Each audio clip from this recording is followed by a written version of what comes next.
ఈ పరిశుద్ధ గ్రంథాన్ని ప్రతిరోజు మనం ఎందుకు చదవాలి? మన ఆత్మ వర్ధిల్లేటట్లుగా. ఆమేన్ చెప్పండి గట్టిగా. మన ఆత్మ వర్ధిల్లాలి, ఆత్మీయతలో మనము జీవించే వారిగా మార్చబడుదుము గాక. అదే గనక ఆయన చదవుకోకుండా ఉన్నట్లయితే ఆ గుహలో ఉన్న ఎముకలలో ఇంకా ఎన్ని ఎముకలు వచ్చాయో, ఎంతమందిని చంపేవారు, ఎంతమంది తినేసేవాళ్ళు. కానీ ఈ రోజున మనం ఈ మాటలు ధ్యానించుకోవడానికి గల కారణం ఏంటంటే, ఆత్మలో మనం వర్ధిల్లంటే మొట్టమొదటిగా మనం వాక్యానుసారంగా నడిచే వారమై ఉందుము గాక. వాక్యానుసారంగా జీవించే వారిగా మనము మార్చబడుదుము గాక.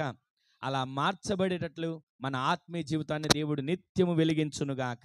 ఇంకొక మాట అంటాడు కదా దావీదు గారు, నీ వాక్యమే నా పాదములకు దీపము, నా త్రోవకు అంటే నా మార్గమునకు వెలుగు. దివారాత్రములు ఈ వాక్యాన్ని ధ్యానించిన వాళ్ళ మార్గములు వెలుగుకరంగా మార్చబడతాయి. చీకటిగా ఇంట్లోకి రాదు. మీకు ఒక మాట చెప్తాను, ప్రతిరోజు మీరు ఒక అధ్యాయమైన ఇంట్లో నోటితో గట్టిగా చదవండి, ప్రతి చీకటి బయటికి పారిపోతుంది. ఆమేన్ చెప్పండి. మీరు వాక్యాన్ని నోటితో ఉచ్చరించుతూ ఉండగా, దేవుని వాక్యం ఉంది కదా, నీ వాక్యము వెల్లడొకట తోడనే వెలుగు కలిగింది. మరి మన ఇంట్లో కొన్నిసార్లు చీకటి ఎందుకు ఆవరిస్తుంది? ప్రార్థన చేయలేని చీకటి ఎందుకు ఆవరిస్తుంది? దేవుని సన్నిధికి వెళ్ళలేని చీకటి ఎందుకు ఆవరిస్తుంది? ఆత్మీయతలో ఎదగలేని చీకటి ఎందుకు ఆవరిస్తుంది? ఆత్మీయతకు ఆటంకంగా ఉన్నటువంటి పరిస్థితులు ఎందుకు ఆవరిస్తున్నాయి?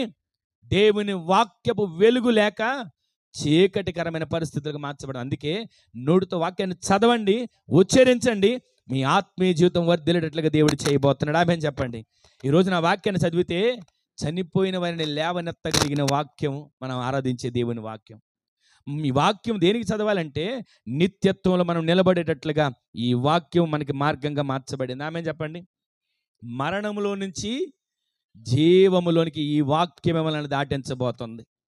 ఈరోజు నీ వాక్యానుసారంగా జీవించే బ్రతుకు కావాలి, వాక్యానుసారంగా జీవించే ఆలోచన కావాలి, వాక్యానుసారంగా ఎదిగే ఒక ఆత్మీయ జీవితం కావాలి. అందుకే ఈ రక్షణ సువార్త ఉజ్జీవ సభలు దేనికి అనుకున్నారు? ప్రతి ఒక్కరూ ఆత్మీయ జీవితంలో వర్ధిల్లాలి, ప్రతి ఒక్కరూ ఆత్మలో మండాలి. ఏదో వచ్చాం 4 మాటలు చెప్పి వెళ్ళిపోయాం కాదు. చెప్పిన ఒక్క మాట అయినా మీరు ఆత్మలో మండేటట్లుగా మార్చబడును గాక. ఒక్కొక్కరు అడుగుపెట్టిన సేవకుల నోట విడుదలయ్యే ప్రతి వాక్కు మీ ఆత్మీయ జీవితం ప్రబలేటట్లుగా దేవుడి కార్యాలు జరిగించును గాక. ఆత్మ ప్రత్యక్షత చేత మీరు నింపబడుదురు గాక, ఆత్మ ప్రక్షాళన చేత మీరు నింపబడుదురు గాక. వాక్యం అనే ఉదక స్నానం చేత ప్రతి ఒక్కరూ పరిశుద్ధపరచబడుదురు గాక. అలా పరిశుద్ధపరచబడితే ఆత్మీయ జీవితంలో మీరు వర్ధిల్లుతా వస్తారు. ఇంతకీ ఆత్మీయ జీవితంలో వర్ధిల్లుతా అంటే వాక్యం ఒకటి కావాలి, వాక్యానుసారం నడుచుకోవాలి. రెండవది ఏం చేయాలి? ఒక మాట మీకు జ్ఞాపకం చూడండి. ప్రకటన గ్రంథం 2వ అధ్యాయం 10వ వచనంలో రాయబడిన ఒక మాటను చూడండి. శోధింపబడినట్లు ఇదిగో మీరు శోధింపబడినట్లు అపవాది మీలో కొందరిని చెరలో వేయబోతున్నాడు. 10 దినములు శ్రమ కలుగును. మరణము వరకు నమ్మకముగా ఈ మాట అందరు జాగ్రత్తగా అందరు పలకండి. మరణము వరకు నమ్మకముగా నుండుము. అందరూ చెప్పండి. మరణము వరకు నమ్మకముగా ఉండుము. నేను నీకు జీవ కిరీటం ఇచ్చేదను. నేను నీకు జీవ కిరీటాన్ని ఇవ్వబోతున్నాను. గట్టిగా ఆమేన్ చెప్పండి. మన ఆత్మీయ జీవితంలో వర్ధిల్లాలంటే మొట్టమొదటిది వాక్యానుసారంగా నడుచుకోవాలి, వాక్యానుసారంగా నడవాలి. రెండవది మనం ఇక్కడ ధ్యానం చేస్తున్నాం. ఏంటి ఆ మాట? మరణము వరకు మనం ఎలా ఉండాలంటే అండి, నమ్మకస్తులుగా మనం ఉండాలి. ఈ రోజున ఈ మాటలు వింటున్న మనం, ఏమండి నేను నమ్మకస్తులుగా లేనా, నేను నమ్మకస్తులుగా బ్రతకట్లేదా అని అనుకోవచ్చు మీరు. మనం నమ్మకస్తులుగా ఉండాలని దేవుడు తెలియచేస్తున్నాడంటే ప్రతిరోజు కూడా నమ్మకాన్ని కాపాడుకునేటట్లు దేవుడు మనల్ని నిలబెట్టును గాక. నమ్మకస్తులుగా ఉండాలి. నమ్మకస్తుడు అంటే ఎవరు? నమ్మకస్తుడు అంటే ఎవరు? ఆత్మలో వర్ధిల్లేవాడే నమ్మకస్తుడండి. ఆమె చెప్పండి. ఆత్మలో వర్ధిల్లేవాడు మొదట ఎలా ఉంటాడు? వాక్యానుసారంగా నడుస్తాడు. రెండవది ఆత్మలో వర్ధిల్లేవాడు ఎలా ఉండాలి? నమ్మకస్తుడు. ఆ నమ్మకత్వం ఎంతసేపు? ఈ కోటలు అయ్యేంతవరకా? నమ్మకత్వం ఎంతసేపు? ఆరాధన జరిగేంతవరకా? నమ్మకత్వం ఎంతసేపు? మన ప్రార్థనలన్నీ ముగిసే వరకా? మన ఈ ప్రాణం దేవుని ఆత్మలో నింపబడేంత వరకు కూడా మన నమ్మకస్తులుగా మార్చబడుదుము కాక. ప్రతిరోజు మన నమ్మకస్తులుగా ఉండాలండి.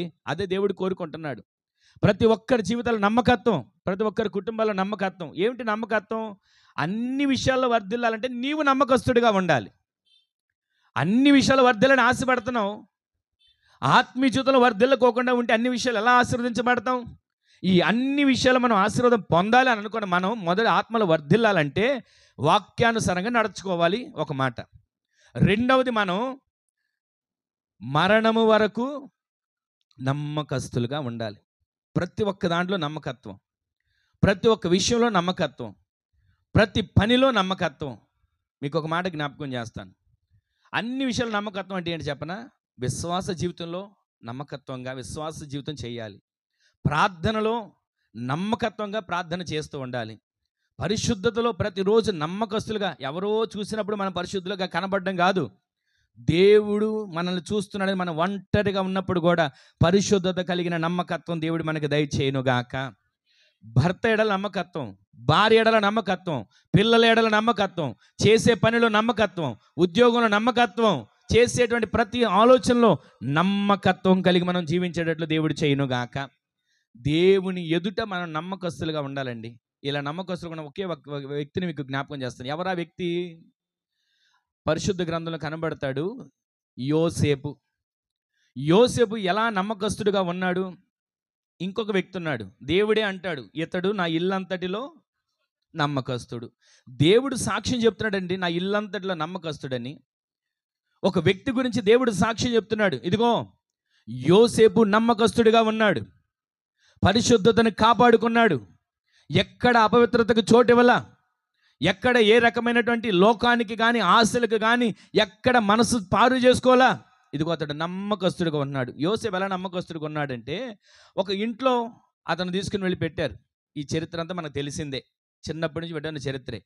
అన్నదమ్ములే తమ్ముడి మీద పగబట్టి తనని చంపాలని చూస్తే, ఒక సహోదరుడు చంపదులేరా, మన తోడబుట్టినాడే కదా అనేది సలహా ఇచ్చి కాపాడదనుకుంటే, ఈలోపు అతన్ని ఇంకొక వచ్చి అంటాడు, అమ్మేద్దాంరా, ఎంతో కొంత డబ్బులు వస్తాయి కదా, ఏదో ఒక సంపాదన వస్తుంది కదా, తమ్ముడి ద్వారానైనా సంపాదన పొందుకుందాం అనుకొని నీళ్లు లేని గోతులు వేసి, అంగీని తీసేసి, వస్త్రాన్ని పెరికి వేసి అతన్ని ఒక వస్తువులాగా అమ్మేశారు. ఈ రోజున గమనించండి, మన ఇంట్లో వాళ్ళే మనల్ని ఒక వస్తువుగా నిలబెట్టి అమ్మితే ఆ బాధ ఎంత భయంకరంగా ఉంటుంది. మన ఇంట్లో వాళ్ళే ఒక వస్తువుని అమ్మినట్టు, ఏదో ఒక కుర్చీని అమ్మినట్టు, లేదా ఒక వాటర్ టిన్ను నమ్మినట్టు, ఏదో ఒక మైక్ని నమ్మినట్టు, వస్తువు నమ్మినట్టు మనిషిని నమ్మితే ఆ బాధ ఎంత భయంకరంగా ఉంటుంది, ఎంత బాధ అనుభవించుంటాడు. ఎందుకు నాకు ఈ కష్టాలు? నేనేమైనా ఆత్మలో వర్ధిల్లట్లేదా? నాకు ఎందుకు ఈ కష్టాలు? నేనేమైనా నమ్మకంగా లేనా? నాకెందుకు ఈ కష్టాలు? నేనేమైనా ఎవరినైనా ఆశపడుతున్నానా? ఎవరిదైనా కోరుకుంటున్నానా? ఎవరి సంపాదనైనా నేను తెచ్చుకుంటున్నానా? నాకెందుకు ఈ కష్టాలు అని ఎక్కడ బాధపడలేదండి. ప్రతి దానికి దేవునికి అప్పగించుకుని అడుగులు ముందుకు వేయడం మొదలు పెట్టాడు. అక్కడ నమ్మకంగా ఉన్నాడా? దేవుని ఎదుట నమ్మకంగా ఉన్నాడు కాబట్టి దేవుడు దర్శనాలు చూపించాడు. ఇదిగో ఆయన చూపించిన దర్శనాలు వీళ్ళతో చెప్తే వీళ్ళు అంటారు, మేము నీకు దగ్గర పనివాళ్ళమా, నీకు సాగిలు పడాలా, నీ దగ్గర మేము వంగాలా, ఎన్నో మాటలని పగబెట్టుకున్నారండి. ఇదిగోరా, కళలు చూస్తున్నవాడు వస్తున్నాడు, కళలు చూసినాడు వస్తున్నాడు, రండి వాళ్ళని చంపేద్దాం, ఏమైపోతాయి ఆడి కళ్ళు, ఏమైపోతాయి ఆడు చెప్పిన మాటలు అని అనుకుని చంపుదామని ఎన్నో ప్రయత్నాలు చేశారండి. కానీ ఆత్మదేవుడు ఆత్మలో వర్ధిల్లని వారిని కాపాడుతూ వచ్చాడు. ఎక్కడికి వెళ్ళినా, ఊరు కానీ ఊరు వెళ్ళాడా, బానిసగా అమ్మబడ్డా, అక్కడ నమ్మకత్వంగా ఉన్నాడు. ఒక ఇంట్లో ఉన్నాడా, అక్కడ నమ్మకత్వంగా ఉన్నాడు. అన్నదమ్ముల మధ్యన ఉన్నాడా, అక్కడ నమ్మకత్వంగా ఉన్నాడు. రాణి ఇంట్లో ఉన్నాడా, అక్కడ నమ్మకత్వంగా ఉన్నాడు. చెరసాలలో ఉన్నాడా, అక్కడ నమ్మకత్వంగా ఉన్నాడు. ఏ పని చేసినా నమ్మకత్వాన్ని మాత్రం ఆయన విడిచిపెట్టలేదు. ఆమె చెప్పండి. ఈ రోజున దేవుని సన్నిధిలో మీకు అప్పగించిన పని ఏదైనా ఆ పనిలో నమ్మకస్తులుగా ఉండండి, దేవుడు మిమ్మల్ని ఆత్మలో వర్ధిల్లేటట్లుగా చేస్తాడు. ఆమె చెప్పండి. ఇలాగే మొన్న ఒక చోట ప్రార్థనలకు వెళ్ళానండి. ఆ ఊరి పేరు మార్కాపురం. వెళితే అక్కడ కొందరు ఉన్నారు, పాస్టర్ గారికి దగ్గర ఉంటున్నారు. నేను ఒక 2 రోజులు అక్కడ ఉన్నాను. వెళ్ళి పాస్టర్ గారి దగ్గరగా ఉంటున్నారు, అన్నీ చూసుకుంటున్నారు. సర్లే, ఎంత బాగా పరిచయం చేస్తున్నారు అని అనుకున్నా. సరే, ఆ కూటం మొదలుపెట్టే సాయంత్రం టయానికి ఆ పగలంతా నేను ఆ పెయింట్ వేసే పేర్లు రాస్తున్న దగ్గర ఉండి ఒకటి అందిస్తా అలా ఉన్నాను. ఇక వాళ్ళు ఎక్కడ ఆ పూట ఎక్కడ పనిచేసలే కదా, అంటే పాస్టర్ గారు లేరు ఆ రోజు. పగలు వేరే చోట పెళ్ళి ఉంటే ఆ పెళ్లి దగ్గర నన్ను దించేసి వచ్చేసారు. ఒక్క పని కూడా ముట్టుకోలేదండి. ఇక సాయంత్రం ఇక్కడ పని అంతా అయిపోయి, రంగుల పని అంతా అయిపోయి, ఇక నేను ఒక చోట వెళ్ళి కూటం దగ్గర మూల మీద కూర్చొని ఉన్నాను. అప్పుడు వాళ్ళు వచ్చి పరసాలు వేసేస్తున్నారు. ఏంటి పరసాలు వేస్తున్నారు ఇంతగా, ఇద్దరు ఎంత కష్టపడి పొందరండి ఇప్పుడు అనుకొని చూస్తే, ఆ పాస్టర్ గారు అక్కడి నుంచి నడుచుకుంటూ వస్తున్నారు. నడుచుకుంటూ వస్తుంటా ఉంటుంటే పరస వేస్తున్నాడు, ఆయన నన్ను చూస్తున్నాడా లేదని అడుగుతున్నాడు.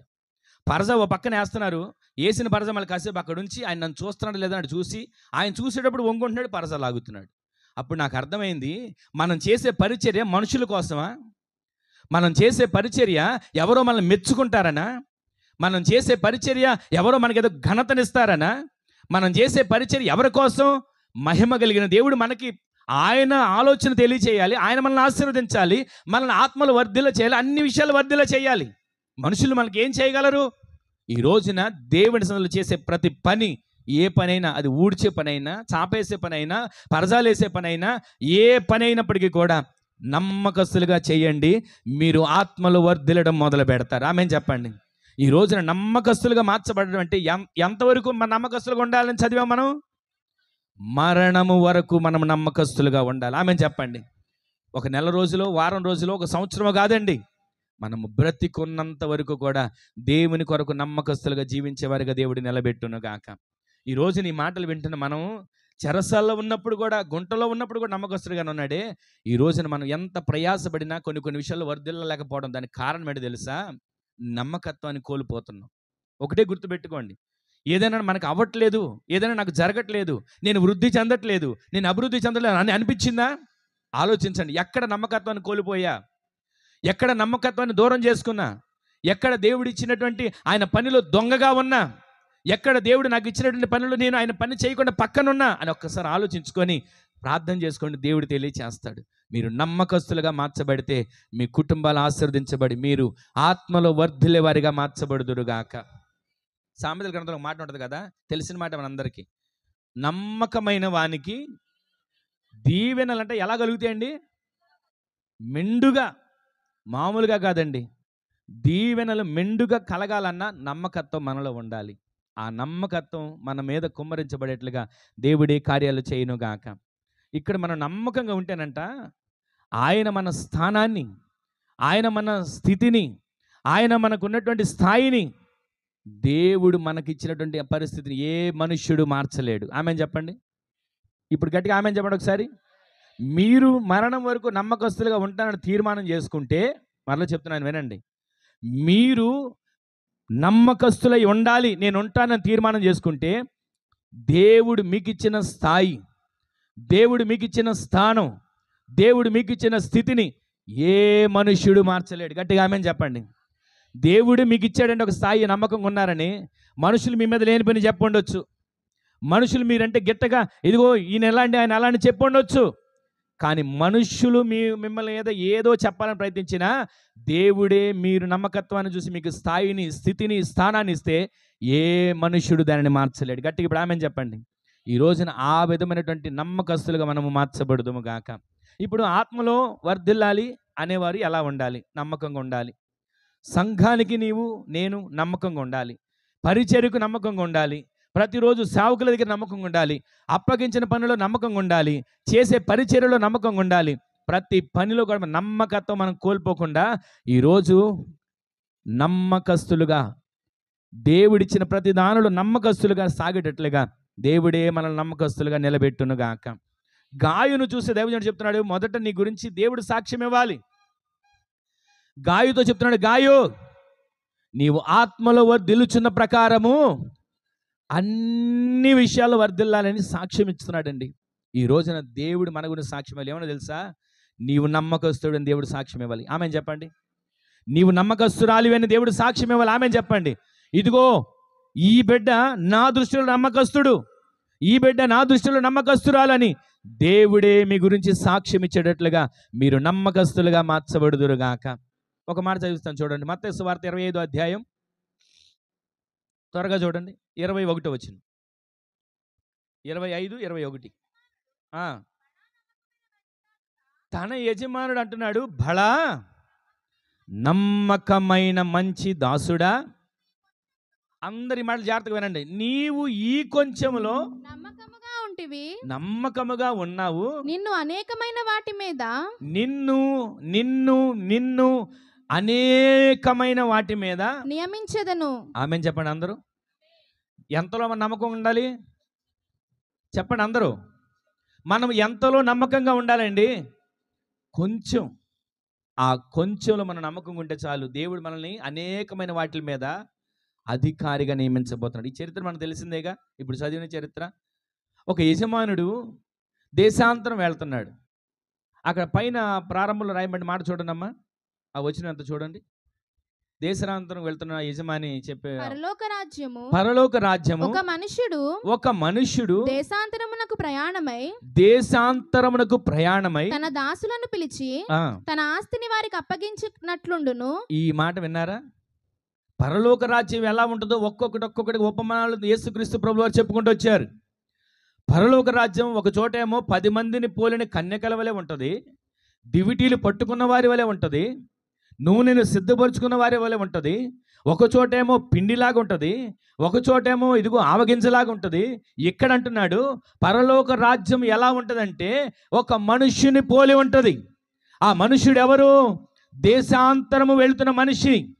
ఆ దేశాంతరం వెళుతున్న మనిషి పిలిచి 3 వ్యక్తిని పిలిచి బాధ్యత అప్పగించాడు. అయ్యా, నా దగ్గర ఇదిగో ఈ తలాంతులు ఉన్నాయి, మీ సామర్థ్యాన్ని బట్టి, మీ జ్ఞానాన్ని బట్టి, మీ తెలివిని బట్టి మీకు అప్పగిస్తా రండి అని 3 పిలిచి ఒకడికి ఎన్ని తలాంతులు ఇచ్చాడండి?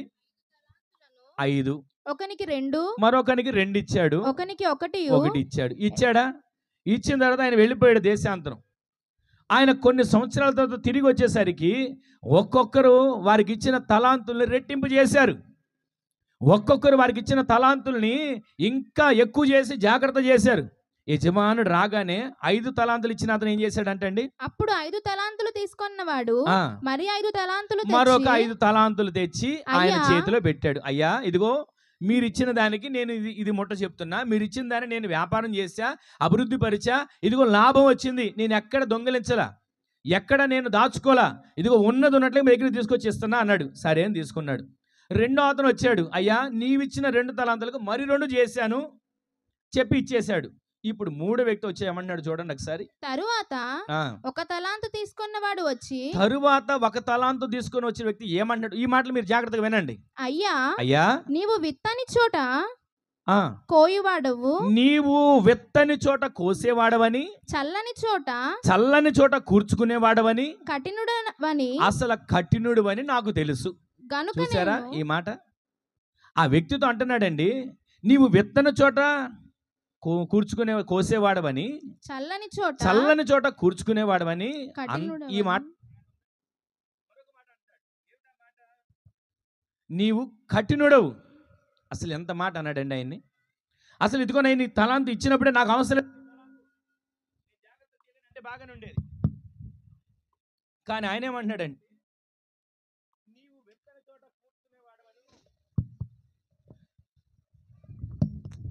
నీవు విత్తని చోట కోసేవాడువు, చోట కూర్చుకునేవాడు, కఠినుడు అని నాకు తెలుసు అని అంటున్నాడు.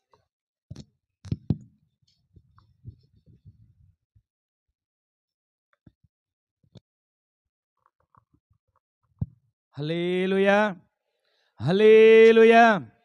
ఆ మాట అనగానే ఆయనకి ఎంత కోపం వచ్చి ఉంటుందండి. ఇప్పుడు మన పరలోకపు తండ్రి ఉన్నాడు, మనందరికీ తలాంతులు ఇచ్చాడు. ఆరోగ్యం ఒక తలాంత్ అండి, అభిషేకం ఒక తలాంతు, దేవుని సన్నిధిలో ప్రార్థించడం ఒక తలాంతు, దేవుని సన్నిధిలో చేతులెత్తి ఆరాధించడం ఒక తలాంతు. ఇన్ని తలాంతులు మనకి ఇచ్చాడే, ఏ రోజు వాటిని వినియోగిస్తున్నాం? ఏమండి, ప్రతి వారం వచ్చినప్పుడు నేను ఆరాధనలో వీటిలన్నింటిని ఉపయోగిస్తానండి అని అంటుంటాం. మళ్ళీ మిగిలిన 6 రోజులు ఏం చేస్తున్నాం? ఆత్మలో వర్ధిల్లాలంటే ఒక్క పూట దేవుని సన్నిధిలో ఆరాధించితే సరిపోద్దా? ఆత్మలో వర్ధిల్లాలంటే ఒక్క పూట ఒక్క చిన్న ప్రార్థన చేసుకుని జీవితాన్ని ముగించుకుంటే సరిపోద్దా? ఆ రోజును ముగించుకున్నాననుకుంటే సరిపోద్దా? ప్రతిరోజు ఆత్మలో మనము వర్ధిల్లాలంటే అన్ని విషయాల్లో దేవుడు ఆటోమేటిక్గా వర్ధిల్లింపజేస్తాడు. అలా చేసే దేవుని సన్నిధిలో మనము వాక్యానుసారంగా నడిచేవారిగా మనం ఉండాలి. రెండోదిగా మనం వింటున్నాము, మరణము వరకు. ఎప్పటి వరకు అండి? మరణం వరకు నమ్మకంగా ఉండాలి. ఇక్కడ మనం చదువుతున్నాము, ఈ కొంచెములో నీవు నమ్మకముగా ఉన్నావు గనక నిన్ను అనేకమైన వాటి మీద నేను నియమించబోతున్నాను. ఆమెను చెప్పండి. ఈ రోజున ఏ కొంచెంలో మీరు నమ్మకంగా ఉన్నారో ఒక్కసారి ఆలోచించండి. ఆ కొంచెంలో నమ్మకం ఉండి మీరు అనుకోవచ్చు, ఏమండి నేను ఇంత నమ్మకంగా భక్తి చేస్తున్నా, ఇంత నమ్మకంగా ప్రార్థన చేస్తున్నా, ఇంత నమ్మకంగా ఇదిగో నేను దేవుని సన్నిధిలో ఎదుగుతున్నా, ఏ మేలు కలగట్లేదే, ఎవరు నన్ను గుర్తించట్లేదే, ఎవరు నన్ను పట్టించుకోవట్లేదే, ఎవరు నన్ను పలకరించట్లేదే అని బాధపడకండి. మీరు కొంచెంలో నమ్మకంగా ఉండటం పరలోకమందున దేవుడు చూస్తున్నాడు. ఆమేన్ చెప్పండి. మీరు కొంచెంలో నమ్మకంగా ఉండటం ఆకాశమందున దేవుడు మిమ్మల్ని గుర్తిస్తున్నాడు. ఆమేన్ చెప్పండి. మీ నమ్మకానికి తగినట్లుగా మిమ్మల్ని ఏం చేయబోతున్నాడో తెలుసా? అనేకమైన వాటి మీద మిమ్ములను అధికారిగా కూర్చుండబెట్టునుగాక. ఈ మాటలు వింటున్న మన జీవితంలో ఎంతకాలం నిరాశలు, నిస్పృహలు, ఎంతకాలం ఇరుకులు, ఇబ్బందులు, ఎంతకాలం సమస్యలు, బలహీనతలు, ఎంతకాలం ఆర్థిక ఇబ్బందులు, ఆటుపోటులు అనుకుంటున్నాం. కానీ ఈ కొంచెంలో నమ్మకంగా ఉండు. బలహీనత వచ్చిన దాన్ని చూసి భయపడకు, సమస్య వచ్చిన దాన్ని చూసి భయపడకు. ఆత్మీయ యాత్రలో పోరాడే వ్యక్తిగా మార్చబడు, ఆత్మలో వర్ధిల్ల వ్యక్తిగా మార్చబడు, దేవుని సన్నిధిలో ఎదుగుతున్న వ్యక్తిగా మార్చబడు, వాక్యానుసారంగా నడిచే వ్యక్తిగా మార్చబడు, నమ్మకంగా మరణము వరకు నిలిచే వ్యక్తిగా మార్చబడు. నీ జీవితంలో, మీ అందరి జీవితాలలో దేవుడు దాచిన, సిద్ధపరిచిన మేలుల చేత మిమ్మల్ని అనేకమైన వాటి మీద అధికారిగా దేవుడు నిలబెట్టునుగాక. ఆ విధంగా నిలబెట్టాలని ఒక ఆశ మనలో ఉంటే, ఆ విధంగా నిలబడాలని ఒక ఆశ మనలో ఉంటే, ప్రతిరోజు ప్రతి క్షణం నమ్మకత్వాన్ని కోల్పోం, నమ్మకత్వాన్ని విడిచిపెట్టం, నమ్మకత్వానికి దూరము కాము. ఎవరో ఏదో అన్నారని మానేము, ఎవరో ఏదన్నారని ప్రార్థన చేయడం మానేము, ఎవరో ఏదో అనుకుంటున్నారని చెప్పి ఎటో దేవునిలో ఆత్మీయంగా ఎదగకోకుండా సతికిలి పడిపోయే స్థితిలో ఉండం. దేవుని సన్నిధిలో మరణము వరకు మనము నమ్మకస్తులుగా మార్చబడుదుముగాక. ఎంతవరకు మరణం వరకు అంటే ఒక స్థాయి వచ్చేవరక? ఎంతవరకు నమ్మకత్వం అంటే ఒక స్థానం వచ్చేవరక? ఎంతవరకు నమ్మకత్వం అంటే ఒక ప్రసంగికుడిగా మార్చబడేంతవరక? ఎంతవరకు నమ్మకత్వం అంటే ఎవరో కట్టిన ఒక మందిరాన్ని నాకు ఇస్తారు అని ఎదురు చూసేంతవరక? ఎంతవరకు నమ్మకత్వం అంటే ఒక పెద్ద సంఘం అప్పగించేంతవరకు, ఒక పెద్ద వ్యాపారం అప్పగించేంతవరకు, లేదా అన్ని విషయాల్లో ఎవరిదో నాకు వస్తుందని ఎదురు చూడడం కాదు. దేవుని సన్నిధిలో నమ్మకస్తుడిగా మీరు, నేను మార్చబడితే ఆయన అనేకమైన వాటి మీద మనల్ని అధికారిగా చేయబోతున్నాడు. ఆమేన్ చెప్పండి. ఈ రోజున ప్రతిరోజు కూడా నమ్మకస్తులుగా, నమ్మకత్వం కలిగి మనం జీవించే కృప దేవుడు దయచేయునుగాక.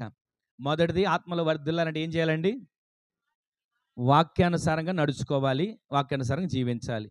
రెండవది, మరణము వరకు నమ్మకంగా మనం ఉండాలి. మూడో మాట మీకు చెప్తాను చూడండి ఒకసారి. మూడో మాట ఏముందంటే, మనము మానక దేవుని సన్నిధిలో కనబడాలి. ఆమేన్ చెప్పండి. ఇప్పుడు నమ్మకముగా ఉండడం ఎంత ప్రాముఖ్యమో, వాక్యాన్ని వినడం ఎంత ప్రాముఖ్యమో, వాక్యానుసారంగా నడవడం ఎంత ప్రాముఖ్యమో ఇక్కడ ఒక మాట కనబడుతుంది. మానక సన్నిధికి వెళ్ళాలి. ఆమేన్ చెప్పండి.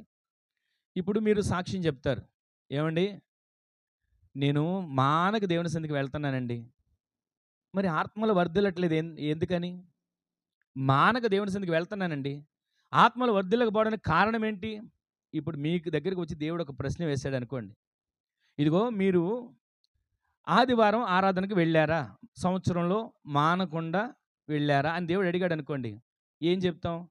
ఏమండి ఉద్యోగం వల్ల, అనారోగ్యం వల్ల, సమస్యల వల్ల, ఏదో పరిస్థితుల వల్ల ఒక వారం మిస్ అయిపోయానని చెప్తాం. ఏదో ఒక వారం ఎవరో ఒకరు మిస్ అవుతానే ఉంటారు. అలా మిస్ అవ్వకుండా 52 వారాలు వెళ్ళారా, మీరు దేవుని ఆత్మలో వర్ధిల్లిన వారే. ఆమేన్ చెప్పండి. ఒక కుటుంబం ఉందండి, మా ఆత్మీయ తండ్రి దేవదాసయ్య గారు చెప్తారు. ఆ కుటుంబంలో ఒక పెద్ద వయసులో ఉన్నటువంటి పెద్ద ఆయన, ఆ వృద్ధాప్యలో ఉన్న తల్లి, వాళ్ళిద్దరూ, ఆ ఇద్దరు మానక దేవుని సన్నిధికి వచ్చేవాళ్ళు. వస్తమే కాదు, ప్రతి ప్రభు బల్లకి వాళ్ళు ఎప్పటి నుంచో ఆ రొట్టె ద్రాక్ష రసాన్ని చేసి తీసుకొని వచ్చి దేవుని సన్నిధిలోకి అక్కడ బల్లారాధనకి అప్పగించేవాళ్ళు. అయితే ప్రభు బల్లారాధన రోజు, ఆదివారం రోజునే ఆ ఇంట్లో ఆ పెద్దామె చనిపోయింది. వినండి ఈ మాట. పెద్దామె చనిపోయింది. ఆదివారం కదా, ఇంట్లో శవాన్ని పెట్టుకొని ప్రార్థనకి ఏమి వెళ్తామని అని అనుకోలే. ప్రభు బల్లకి ఎప్పుడు మనం తీసుకుని వెళ్తాం కదా, ఈ పూట ఎందుకు తీసుకుని వెళ్ళగలుగుతాం అని అనుకోలే. ఆ ఇంట్లో చనిపోయిన ఆమెను అలాగే ఉంచి వాళ్ళు ఎప్పటిలాగానే సిద్ధపరచుకొని మందిరాన్ని తీసుకుని వస్తే, ఆ తర్వాత ప్రార్థన అయిన తర్వాత సేవకుడు అడిగాడంట, అయ్యా ఏంటి వాళ్ళ తల్లి రాలేదు, బాగోలేదా, ఒంట్లోనే బాగోలేదా, మీరు ఒక్కళ్ళే వచ్చారేంటి, ఆయన ఇంత ఆలస్యంగా తీసుకొచ్చారంటే అని అడిగితే అప్పుడు చెప్తున్నారంట, అయ్యా ఇది పరిస్థితి, ఆమె చనిపోయింది, కానీ ఆమె బ్రతికున్నప్పుడు మానకుండా మందిరానికి వచ్చింది, ఆమె చేయాల్సిన కార్యక్రమం అంతా చేసింది. ఇప్పుడు ఆమె లేదు కదా, దాని గురించి నేను దేవుని సన్నిధి మానాలా? ఆమె లేదు అని చెప్పి ఇప్పుడు నేను ఏడ్చినా తిరిగి రాదుగా, ఇప్పుడు అక్కడ నేను ఎంత ఏడ్చినా గుండెలు బాదుకున్నా ఆమె తిరిగి రాదుగా. అలా అని చెప్పి ఆరాధన మానుకొని దేవుని సన్నిధిని ఎందుకు నేను పోగొట్టుకోవాలి? ఆత్మలో వర్ధిల్లుతున్న నేను ఆత్మలో దిగజారిపోయిన వ్యక్తికి ఎందుకు మార్చబడాలి అని తన కుటుంబంలో వ్యక్తి చనిపోయినప్పటికీ కూడా దేవుని సన్నిధికి వచ్చి ఆరాధనలో పాల్పొందిన తర్వాత సంఘం అంతా కలిసి వెళ్ళి ఆ భూస్థాపన కార్యక్రమం చేశారు. ఈరోజు నీ మాటలు మనం ఎందుకు ధ్యానం చేస్తున్నామంటే మానక సన్నిధిలో కనబడాలి. నాకు ఇవాళ పని ఉందండి, నాకు ఇవాళ ఆరోగ్యం బాగోలేదండి, ఇంటికి చుట్టాలు వచ్చారండి, ఏదో ఒక సాకుతో దేవుని సన్నిధి కొన్నిసార్లు మానేయాల్సిన పరిస్థితి వస్తుంది. ఆ పరిస్థితి రాకముందే మనము ఆత్మలో వర్ధిల్లుతున్నాం. మన ఇంటికి బంధువులు వచ్చారా, వాళ్ళని కూడా తీసుకుని సన్నిధికి వెళ్ళండి. వాళ్ళకు కూడా ఒక పూట దేవుని వాక్యాన్ని వినిపించండి. ఒకవేళ వాళ్ళు దేవుని ఎరగని వాళ్ళైనా దేవుని సన్నిధిలో మానక నీవు కనబడితే నీవు ఆత్మలో వర్ధిల్లడం ప్రారంభిస్తావు. ఆత్మలో వర్ధిల్లటం నీ కుటుంబంలో ప్రతిరోజు అది ఆరంభమవుతుంది. దాని ద్వారా నీ కుటుంబం వాక్యానుసారంగా నడుచుకోవడం మొదలు పెడతారు. రెండవది, ఆత్మలో వర్ధిల్లిన వారు మరణము వరకు ఎలా ఉంటారండి? నమ్మకస్తులుగా ఉంటారు. ఈ రోజున మానక దేవుని సన్నిధిలో కనపడే గుంపులో మీరు చేర్చబడుదురుగాక. ఈ రోజున కొంతమంది ఉంటారు, ఏమండి మేము లైవ్లో చూసామండి, ఆరాధన లైవ్లో చూసామండి, ఇవాళ ఆరాధనకి రాలేకపోయాం కానీ లైవ్లో చూసాం, అసలు ఎంత బాగా వచ్చిందో, వీడియో క్వాలిటీ బాగా వచ్చింది, ఆడియో క్వాలిటీ బాగా వచ్చింది, అసలు మీరు ఎదురుగా మా ఇంట్లో ఉన్నట్టుగానే ఉందండి అని చెప్పేవాళ్ళు కూడా ఉంటారు. అసలు లైవ్ ఎవరికండి? దూర దేశంలో, దూర ప్రాంతంలో మన బంధువులు ఉన్నారనుకోండి, వాళ్ళు ఇక్కడికి రాలేరు ఆదివారం, ఇక వాళ్ళు అలాంటి సమయంలో లైవ్ చూసుకుంటుంటారు. బలహీనులు ఉంటారు, మంచంలోంచి లేవలేని వాళ్ళు లైవ్ చూసుకుంటారు. పిల్లలను కనిన తల్లులు ఉంటారు, వాళ్ళు రాలేరు, వాళ్ళు లైవ్ చూసుకుంటారు. వికలాంగులు ఉంటారు, దేవుని సన్నిధికి వెళ్ళలేని వాళ్ళు లైవ్ చూసుకుంటారు. కళ్ళు కనబడిన వాళ్ళు ఉంటారు, అలాంటి వాళ్ళు మందిరానికి రాలేరు, కనీసం వింటారు.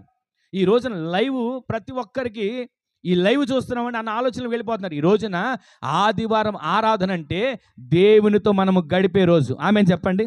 అసలు ఆదివారం ఆరాధన అనగానే మనం ఎక్కడుండాలో తెలుసా? చెప్పండి. ఆదివారం ఆరాధన అనగానే మనం ఎక్కడుండాలి? దేవుని సన్నిధిలో మనం కనబడే వారిగా మార్చబడుదుము గాక. ఆదివారం రోజు నీది కాదు, చెప్పండి, నాది కాదు, మనది ఎవరిది కాదు. ఆదివారం రోజు ఎవరిది? దేవునిది ఆదివారం. గట్టిగా ఆమేన్ చెప్పండి. ఆ ఆదివారం ఒకవేళ మనం దేవుని సన్నిధిని దూరం చేసుకుని ఉంటే, ఒక్క దినము గడుపుట ఎన్ని దినాల కంటే, మరి ఒక్కరోజు దేవుని సన్నిధి మానితే 1000 దినాల శ్రేష్టత. అంటే 1000 దినాలు ఇంచుమించు 3 సంవత్సరాలు. గుర్తుపెట్టుకోండి. ఒక్కరోజు దేవుని సన్నిధి మారారా ఎన్ని సంవత్సరాలు దీవెన పోతుంది? వెనక్కి వెళ్ళిపోతున్నాం. మరి ఆత్మీయతలో వర్ధిల్లుతాం అని ఎలా చెప్పగలుగుతాం? ఆత్మీయతలో నేను వర్ధిల్లా అని ఎలా దేవుని సన్నిధిలో మనం గర్వంగా నిలబడి చెప్పగలుగుతాం? ఈ రోజున ఒక్క దినము పోగొట్టుకుంటేనే 1000 దినాల శ్రేష్టత పోతుంది. ఒక్క దినం దేవుని సన్నిధిని మానితేనే 3 సంవత్సరాల ఆత్మీయత వెనక్కి వెళ్ళిపోతున్నామే. అలాంటిది మన భక్తి, మన సీనియారిటీ, మన విశ్వాసం, మన రక్షణ, ఎన్ని సంవత్సరాల సీనియారిటీ అయినా ఎన్ని వారాలు మానాం? అన్ని సంవత్సరాలు, 3 సంవత్సరాలు వెనక్కి వెళ్ళిపోయే దాన్ని గుర్తుపెట్టుకోండి. 3 సంవత్సరాలు చేసిన భక్తి ఒక్క రోజుతో పోగొట్టుకోకూడదు. ప్రతిరోజు ఆరోగ్యం ఉన్నా లేకపోయినా, దేవుని సన్నిధిలో అవకాశం ఉన్నా లేకపోయినా, నా దేవుని ఎదుట నేను కనబడాలి, నా దేవుని సన్నిధిలో నేను వేడుకోవాలి. హన్న ఎక్కడికి వెళ్ళిందండి ప్రార్థన చేయడానికి? దేవుని సన్నిధిలోకి వెళ్ళి ప్రార్థన చేయడం మొదలుపెట్టింది. ఆయన సన్నిధిలో చేసిన ప్రార్థన దేవుడు విని అంటాడు, ఇశ్రాయేలు దేవునితో నీవు చేసుకున్న మనవిని ఆయన దయచేస్తాడు. ఈ రోజున దేవుని సన్నిధికి రావాల్సింది దేనికి? ప్రతిరోజు కూడా మన ఆత్మలు వర్ధిల్లడానికి, ఆత్మీయ జీవితంలో మనం ఎదగడానికి, ఆత్మీయ జీవితంలో బలపరచబడడానికి. విశ్రాంతి దినం గురించి ఎన్నో మాటలు ఉన్నాయి, చాలా మాటలు ఉన్నాయి. విశ్రాంతి దినము దేవునికి ప్రతిష్ఠిత దినమని యెషయా గ్రంథంలో ఉంటుంది. 7వ దినమని విశ్రమించారని ఆదికాండం 2వ అధ్యాయంలో ఉంటుంది. ఇవన్నీ మనం చూసుకుంటూ వెళితే ఈ రోజున యేసుక్రీస్తు ప్రభువారు సమాధి గెలిచి తిరిగి లేచిన దినం ఏ దినం? ఆదివారం. ఈ రోజు ఆయన సమాధి గెలిచిన రోజు మనం ఎందుకని సన్నిధిని దూరం కావాలి? ఆత్మలో వర్ధిల్లకుండా మనల్ని మనం ఎందుకు అట్టడుగుకు వెళ్ళిపోయే పరిస్థితిగా మార్చబడాలి? ఒక్క దినము దేవుని సన్నిధిని పోగొట్టుకొని 3 సంవత్సరాల ఆశీర్వాదం ఎందుకు దూరం చేసుకోవాలి? తర్వాత ఏడ్చి అయ్యా నన్ను ఆశీర్వదించవా, నన్ను దీవించవా అని మనం బాధపడే రోజులు రాకముందే ఆయన సన్నిధిని మానక కనబడేవానిగా మార్చబడుదుముగాక. ఆయన సన్నిధిలో మానక కనబడే బిడ్డలుగా మనం తీర్చిదిద్దబడుదుముగాక. ఒకసారి 58వ అధ్యాయం యెషయా గ్రంథం 13వ వచనం చదవండి ఒకసారి. నా విశ్రాంతి దినమును వ్యాపారము చేయకుండా నాకు ప్రతిష్ఠితమైన దినమని ఊరకుండిన ఎడల, విశ్రాంతి దినము మనోహరమైనది, ప్రతిష్ఠిత దినం. ఆమెన్ చెప్పండి. ఈ రోజున మనం ఈ విశ్రాంతి దినం కొంచెం ముందుకు వెళ్ళండమ్మా. శుద్ధీకరణ ఉంటుంది. ఘనమైనదనియు ఆ, ఆచరించిన ఎడల నీకిష్టమైన పనులు చేయకయు చెప్పుకొనకయు ఆ, ఆనందించెదవు. దేశము యొక్క ఉన్నత స్థలముల మీద నేను నిన్ను ఎక్కించెదను. నీ అనుభవంలో ఉంచెదను. ఇదే ఆమెన్ చెప్పండి అందరు కూడా. ఆయన సన్నిధిలో సంపూర్ణ సంతోషం ఉంది. ఆయన కుడి చేతిలో నిత్య సుఖములు ఉన్నాయని కీర్తనగాడు 16:11 చెప్తాడు కదా. ఇక్కడ మనం చదివిన మాట ఏంటంటే, దేవుని సన్నిధిలో మనము ఆయన విశ్రాంతి దినమున, ప్రతిష్ఠిత దినమున మనం అడుగు పెడితే మనము శుద్ధీకరించబడతాం. మన ఆత్మకు మేలు కలుగుతుంది. ఆత్మలో వర్ధిల్లడం ప్రారంభిస్తాం. ఆ విధంగా ప్రారంభించే అనుభవాన్ని దేవుడు మనందరికీ దయచేయునుగాక. దైవ సన్నిధిలో కూర్చుని ఆయన సన్నిధిని అనుభవించడం వేరు, లైవ్లో చూడడం వేరు. ఇది నేను మీకు చెప్పేది. దైవ సన్నిధిలో కూడుకొని ఆయన సన్నిధిని అనుభవించడం వేరండి. లైవ్లో కూర్చుంటాం, ఫోన్ పెట్టుకున్నాం, టీవీ పెట్టుకున్నాం, ఎంతసేపు చూడగలుగుతాం? ఎవరు వచ్చి మాట్లాడగానే లైవ్ ఏమైపోద్ది? ఏదో ఒక ఫోన్ రాగానే లైవ్ ఏమైపోతుంది? అది దేవుని సన్నిధిలో ఇక్కడ మీరున్నారా? ఈ రోజున సన్నిధిలో ఉన్న మిమ్మల్ని అందరిపైన దేవుని కనుదృష్టి నిలుచునుగాక.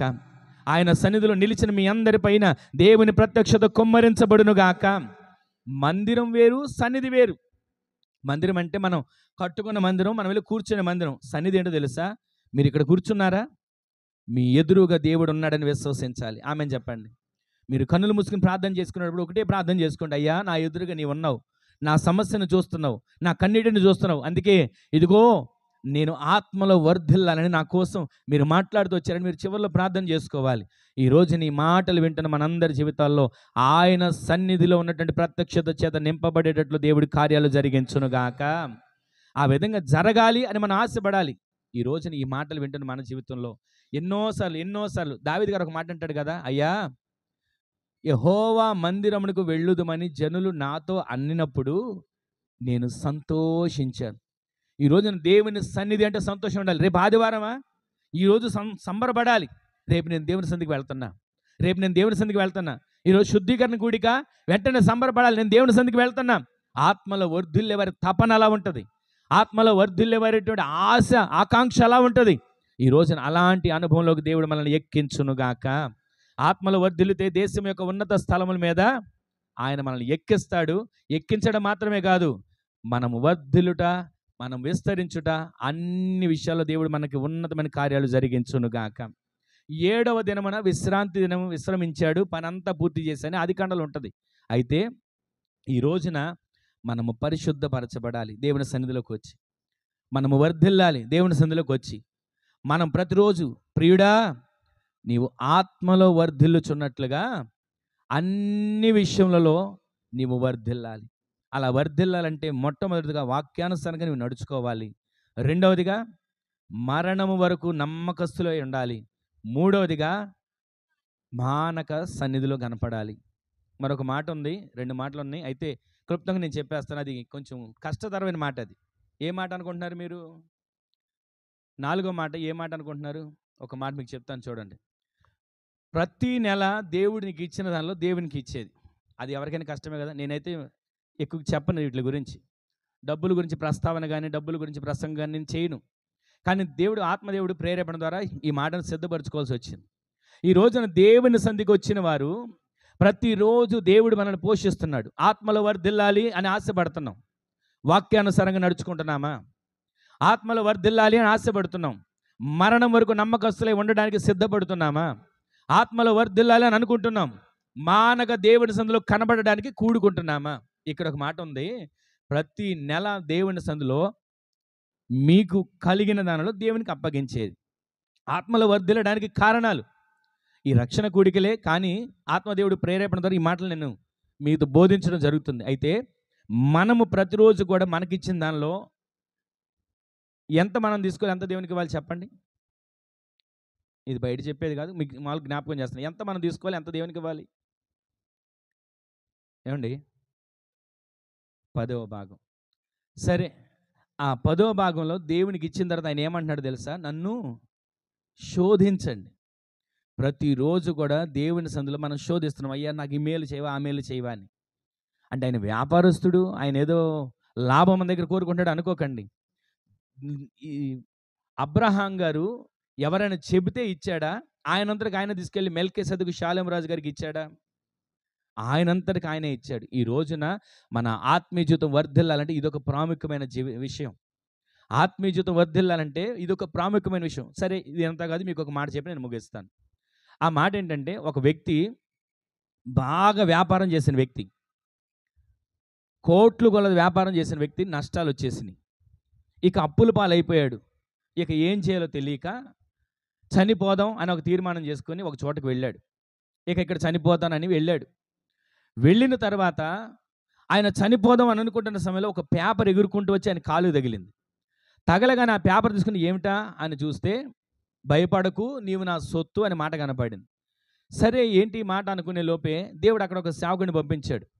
ఆ సేవకుడు ఆయనతో మాట్లాడి కొన్ని దేవుని మాటలు చెప్పి ఆయన ధైర్యపరిచి, ఆయన చనిపోవడం అనేటువంటి కార్యక్రమాన్ని విరమించుకుంటాం, ఆయన కోసం ప్రార్థన చేయటం, మందిరానికి వెళదాం పదండి అని మందిరాన్ని తీసుకువెళ్తే, ఆ మందిరానికి వెళ్ళిన తర్వాత ఆయన కోసం ప్రార్థన చేసి, అయ్యా 3 రోజులు మీరు ప్రార్థన చేసుకోండి, దేవుడు మీతో మాట్లాడతాడు, దేవుడు మీకు ఏదో ఒక ద్వారం తెరుస్తాడు అని చెప్పి పరిశుద్ధ గ్రంథాన్ని ఇస్తే, ఆ పరిశుద్ధ గ్రంథం చదువుకుంటూ 3 రోజులు ఉన్నాడు. చదువుకుంటుండగా ఆయనకు ఒక మాట వచ్చింది. ఏమని మాట తెలుసా? మీరు లోకమునకు ఉప్పై ఉన్నారు. ఆ మాట చదివాడండి. చదవగానే ఆయనకు ఒక ఆలోచన వచ్చింది. ఇదేంటి, నేను లోకమునకు ఉప్పై ఉన్నానా? అయితే దేవుడు నన్ను ఉప్పు వ్యాపారం చేయమంటున్నాడు అనుకొని సేవకుడితో చెప్పాడు, అయ్యా దేవుడు నాకు ఒక ఆలోచన ఇచ్చాడు, ఎంతగా నష్టపోయాను కదా, చనిపోదాం అనుకున్నాను కదా, ఆ సమయానికి దేవుడు నాతో వాగ్దానం ఒక పేపర్ తీసుకొచ్చి నా కాలు తగిలి నేను బ్రతికేటట్లుగా మిమ్మల్ని పంపించాడు కదా, ప్రార్థన చేయించాడు కదా, ఇవన్నీ చెప్పి ఉప్పు వ్యాపారం చేయమని దేవుడు చెప్పాడయ్యా అంటే, సరే చేయండి అని సేవకుడు చెప్పి ప్రార్థన చేశాడు. ప్రార్థన చేస్తే ఆయన దగ్గర పైకం లేదు. సేవకుడే ఒక 200 రూపాయలు ఇస్తే ఆ 200తో వ్యాపారం మొదలుపెట్టాడు. మొదట్లో చెప్పాడు ఆయన, అయ్యా కష్టపడుతున్నావు, ఎన్నో కష్టాల్లో నుంచి, చావు బ్రతుకులోంచి దేవుడు లేవనెత్తాడు. ఒక మాట చెప్తాను విను, దేవుడు నిన్ను ఆశీర్వదించాలన్నా, నీవు ఆత్మలో వర్ధిల్లాలన్నా, నీవు కష్టపడిన దాంట్లో దేవునికి ఇవ్వాల్సింది దేవునికి ఇచ్చేయి అని చెప్తే సరే అని అన్నాడు. 200 రూపాయలు సంపాదించుకున్నాడు. ఆ రోజున 20 రూపాయలు దశభాగం ఇచ్చేశాడు. అలా ఒక నెల పోయిన తర్వాత 20 రూపాయలది కాస్త 200 ఇవ్వడం మొదలుపెట్టాడు. ఒక 5 నెలలు పోయిన తర్వాత 5,000 ఇవ్వడం మొదలుపెట్టాడు. అంటే ఎంత సంపాదిస్తున్నాడు? 50,000 సంపాదిస్తున్నాడు. సరే, ఇలా అయిపోయింది. ఇక అలా జరుగుతూ ఉండగా ఇక కొన్ని నెలలు గడుస్తుండగానే 10,000 ఇవ్వడం మొదలుపెట్టాడు. అంటే ఎక్కడికి వచ్చాడు? 1,00,000 రూపాయలు సంపాదించడానికి వచ్చాడు. ఇక అలా జరుగుతుండగా 1,00,000 కాస్త దేవుని సన్నిధిలో 80,000 రోజు నెలకి ఇచ్చేటట్లుగా మార్చబడ్డాడు. వ్యాపారం వృద్ధి చెందింది. చిన్న బస్తా తీసుకుని వెళ్ళిన వ్యక్తి వ్యాపారం మొదలుపెట్టాడు. పనోళ్ళు పెరిగిపోయారు. ఫ్యాక్టరీ కట్టడం మొదలుపెట్టాడు. వ్యాపారం విస్తరించింది. నెలకు వచ్చేసరికి ఎంత ఇస్తున్నాడంటే ఒక 80,000 ఇస్తున్నాడు కదా, బాగానే ఉంది ఇక్కడ వరకు. దేవుడు బ్రతికించాడు, కష్టపడింది ఇస్తున్నాడు, అంత బాగానే ఉంది. అయితే ఒక రోజున అనిపించింది ఆయనకి, ఏమని, అమ్మో 80,000 ఇస్తున్నానా అని ఆలోచన కలిగి, అయ్యో బాబు 80,000 ఇస్తున్నానా అనుకుని వెంటనే ఇక పాస్టర్ గారి దగ్గరికి వచ్చాడంట. అయ్యా 80,000 మీకు ఇస్తున్నా నెలకు వచ్చేసరికి, నాకు ఏదైనా డిస్కౌంట్ ఇస్తారా అన్నాడంట. డిస్కౌంట్ అయ్యా నేనేముంది, దేవుడే ఇస్తాడు, రండి ప్రార్థన చేద్దామని. అయ్యా ఇగో ఈ నెల ఇంత ఇస్తున్నాను అంటున్నాడు, డిస్కౌంట్ కావాలంటున్నాడంటే సరే అని చెప్పి దేవుని సన్నిధిలో ప్రార్థన చేశాను కదా, రేపు నెలకి దేవుడు డిస్కౌంట్ ఇస్తాడు, వెళ్ళిపోమన్నాడు. వెళ్ళిపోతే నెలకి 80,000 ఇచ్చి ఆయన తీరా ఆ నెల వచ్చేసరికి 2 లక్షలు సంపాదించాడు. అప్పుడు ఎంత ఇచ్చాడు దేవుని సన్నిధికి? 20,000 ఇచ్చాడు. 20,000 ఇస్తే అప్పుడు ఎంత పోయింది ఆయనకి? డిస్కౌంట్ ఎంత వచ్చింది? 60,000 డిస్కౌంట్ వచ్చింది. ఇక అప్పుడు ఏడుస్తున్నాడంట పాస్టర్ దగ్గరికి వచ్చి, అయ్యగారు నాకు దేవుడు 60,000 డిస్కౌంట్ ఇచ్చాడని ఏడుస్తుంటే, ఎందుకయ్యా నువ్వు కోరుకున్నావుగా డిస్కౌంట్ ఇచ్చాడు అని అంటుంటే, అప్పుడు అర్థమైంది ఆయనకి, దేవుని సన్నిధికి నేను ఇంత ఇస్తున్నాను అని అనుకోవడం కాదు, నా దేవుని సన్నిధికి ఇవ్వడానికి ఎంత కృప చూపించాడు. నా దేవుని సన్నిధిలో ఇదిగో ఈ విధంగా నాకు కష్టపడడానికి ఆరోగ్యం ఇచ్చి, శక్తినిచ్చి, బలమిచ్చి, బ్రతకడానికి ఊపిరినిచ్చి, ఇదిగో జీవాన్ని ఇచ్చాడు. నా దేవునికి నేను ఎంత ఇచ్చినా తక్కువే అని ఇవ్వగలిగిన మనస్సును కోల్పోయి దురాత్మ మనస్సు వచ్చి వ్యతిరేకత కలిగింది. ఈ రోజున దేవుని సన్నిధిలో ఉన్న మనం ఆత్మీయతలు వర్ధిల్లకోకుండా కొన్నిసార్లు డబ్బు మనల్ని వెనక్కి లాగుతుంటుంది. ఆత్మీయతలు వర్ధిల్లకోకుండా డబ్బు అనే మనస్సు మనల్ని వెనక్కి లాగి పతనమైపోయేటట్లుగా చేస్తుంది. ఈ రోజున ఆత్మలో వర్ధిల్లాలి, అన్ని విషయాల్లో వర్ధిల్లాలి. గుర్రం ముందుండాలి, బండి వెనక ఉండాలి, ఆ బండి నిండా దేవుని సమృద్ధి చేత నింపబడాలి. అలా కాకోకుండా ఎంతసేపు బండి ముందుంచయ్యా, నేను వెనకుంటా, గుర్రాన్ని వెనక పెడతా, నా బండి ముందు వెళ్ళాలనుకుంటే కదలదు. ఆత్మీయ జీవితంలో మనం వర్ధిల్లేవానిగా మార్చబడాలంటే వాక్యానుసారంగా నడిచేవారై ఉండాలి. ఆత్మీయ జీవితంలో మనం వర్ధిల్లాలంటే దేవునిలో మరణము వరకు మనము నమ్మకస్తులై ఉండాలి. ఆత్మీయ జీవితంలో మనం వర్ధిల్లాలంటే ఎలా ఉండాలి? మూడవది, మానక దేవుని సందులో కనబడాలి. నాలుగవది, ఆయనకి ఇవ్వాల్సిన దానికి ఇవ్వాలి. చివరికి ఒక మాట నేను క్లుప్తంగా చెప్పి ముగించేస్తాను. బేదలను మనం కనికరించాలి. ఆమెను చెప్పండి. బేదలను మనం ఏం చేయాలండి? కనికరించాలి. మనకు కష్టపడిన దాంట్లో దేవునికి వాట దేవునికి ఇచ్చేస్తున్నాం కదా, తర్వాత మనకున్న దాంట్లో ఇదిగో రోడ్డు పక్కన ఉండుంటారు, వాళ్ళని చూసి మనం కొన్నిసార్లు చిరాకు పడుతుంటాం. కానీ వాళ్ళని కనికరించండి. బేదలకు కనికరించేవాడు ఆయనకు అప్పించేంతటోళ్ళమండి మనం. కానీ బేదలను కనికరిస్తానంటే ఆయనకు అప్పించినట్టు అంట. ఈ రోజున ఆత్మలో వర్ధిల్లాలంటే ఈ 5 విషయాలు చాలా ప్రాముఖ్యమైనవి. ప్రతిరోజు ఈ మాటలు మీ మనసులో పెట్టుకోండి. ఆత్మలో నేను వర్ధిల్లాలని ఆశ కలిగి జీవించండి. ప్రతిరోజు మీరు ప్రార్థన చేసుకున్నప్పుడల్లా, అయ్యా నన్ను ఆత్మలో వర్ధిల్లింపచేయి, నన్ను ఆత్మలో వర్ధిల్లింపచేయి, నన్ను అన్ని విషయాలు వర్ధిల్లడానికి ఒక ఆనవాలుగా నన్ను నిలబెట్టు అని దేవుని సన్నిధిలో మీరు ప్రార్థన చేసుకునేటట్లుగా దేవుడి మాటలను మీ హృదయాల్లో స్థిరపరచును గాక. మనము వాక్యానుసారంగా నడుచుకోవాలి. రెండవది, మరణము వరకు నమ్మకస్తులై ఉండాలి. మూడవది, మానక దేవుని సన్నిధికి వెళ్ళాలి. నాలుగవది, దేవునికి అప్పగించవలసిన అర్పణ అప్పగించాలి. ఐదవది, బేదలను మనం కనికరించాలి. అలా కనికరిస్తే ప్రతిరోజు ఆత్మలో వర్ధిల్లే వ్యక్తిగా నీవు మార్చబడుదువు గాక. ఈ రక్షణ ఈ ప్రార్థన, ఈ సువార్త కూడికలు సభలు దేనికి అనుకున్నారు? ఆత్మలో మనం చల్లారిపోకూడదు. ఆమెన్ చెప్పండి. ఆత్మలో మనము దిగజారిపోకూడదు. ఆమెన్ చెప్పండి. ఆత్మలో మండాలి, ఆత్మలో ప్రజ్వరిల్లాలి, ఆత్మలో దేదీప్యమానంగా మార్చబడాలి. ఎందుకో తెలుసా? మనం ఒక్కరు మండితే మన ద్వారా అనేకులు మండించగలుగుతారు. ఆమెన్ చెప్పండి. ఇప్పుడు ఒక్క ఆత్మ మీరు రక్షించబడ్డారు. మీరు నశించిపోతున్న ఆత్మలకు ఏ రోజైనా మీరు సాక్ష్యాన్ని పంచుతున్నారా? దేవుడు నాకు ఇదిగో ఈ మేలు చేశాడు, ఒకప్పుడు కురిపిగా ఉన్నా, ఒకప్పుడు కష్టాల్లో ఉన్నా, ఒకప్పుడు నష్టాల్లో బ్రతికా, ఒకప్పుడు అప్పులు ఊబులో మునిగిపోయా, నా దేవుడు నన్ను చేయబెట్టుకుని లేవనెత్తాడు, ఇదిగో ఆ దేవుని సన్నిధిలో మీరు మోకరించండి, ప్రార్థన చేసుకోండి, మీకోసం మేము ప్రార్థన చేస్తాం అని ఒక్కరైనా పురిగొల్పగలుగుతున్నారా? మన పాంప్లెట్లో ఒక మాట ఉంది కదా, ఏ మాట చదవండి ఒకసారి. మార్కు 16:15. మీరు సర్వలోకమునకు వెళ్ళి సర్వ సృష్టికి సువార్తను మీరు ప్రకటించండి. అలాగే మత్తయి సువార్త 28:18, 19, 20 ఒక మాట ఉంటుంది చూడండి. త్వరగా ఈ మాట చూసి మనం ప్రార్థన చేసుకుందాం.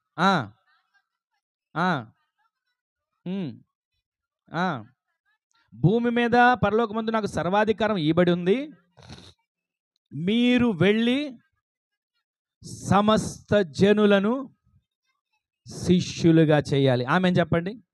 శిష్యులుగా అంటే ఈ రోజున సమస్త జనులను శిష్యులుగా చేయమంటున్నాడు ఆయన. చాలామంది ఏమనుకుంటారు తెలుసా? మతం. చాలామంది ఏమంటున్నారు తెలుసా? ఇదిగో ఇదొక వాళ్ళని దింపేస్తున్నారు, కూరుకుపోతున్నారు అనుకుంటారు. కానీ ఇది ఒక మార్గం. ఆమెన్ చెప్పండి. క్రీస్తులోకి రావడం ఒక మార్గం. ఆమెన్ చెప్పండి. మన ఆత్మ నరకానికి వెళ్లకుండా, ప్రతి మనిషి పుట్టుకతోనే పాపి, పాపం వలన వచ్చే జీతం మరణము ఎక్కడ తీసుకుని వెళ్తుంది? పాతాళానికి, నరకానికి, అగ్నిగుండానికి. దాని నుంచి మనం తప్పించబడాలంటే మన కోసం 2025 సంవత్సరాల క్రితం క్రీస్తు ఈ లోకమునకు రక్షకుడిగా వచ్చాడు.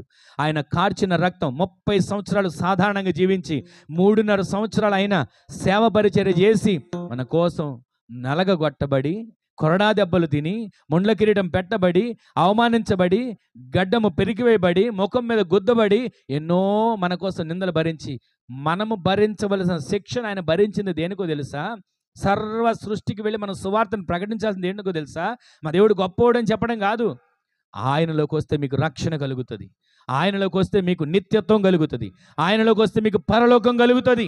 దానికోసం. అంతేగాని మీ దగ్గర 2 అప్పులు పోతాయి, రోగాలు పోతాయి, సమస్యలు పోతాయి, ఇది కాదు. అది ఎక్కడున్నా సరే పోతాయి. కానీ దేవుళ్ళకి వచ్చిన మీ ఆత్మ రక్షించబడుతుంది. దేవుళ్ళకి వచ్చిన మీ ఆత్మ ఆ ఆరణ అగ్నికి వెళ్లకుండా నిత్యత్వానికి నడిపించబడేట్లుగా దేవుడి కార్యాలను చేయబోతున్నాడు. ఆమెన్ చెప్పండి.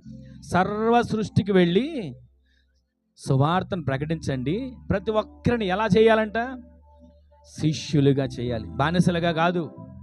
పనోళ్ళగా కాదు, బందీలుగా కాదు, ప్రతి ఒక్కరూ ప్రకటించే శిష్యులుగా మార్చబడుదురు గాక. దేవుని కోసం నిలబడే శిష్యులుగా మార్చబడుదురు గాక. శిష్యులు యేసుక్రీస్తు ప్రభుల వారు ఉన్నంత వరకు భయపడ్డారండి. తిరగడానికి భయపడ్డారు, తినడానికి భయపడ్డారు, ఒక కార్యం చేయడానికి భయపడ్డారు. ఆఖరికి ఆయన సిలువకు అప్పగించే సమయంలో కూడా పేతురు గారు ఏం చేశాడండి?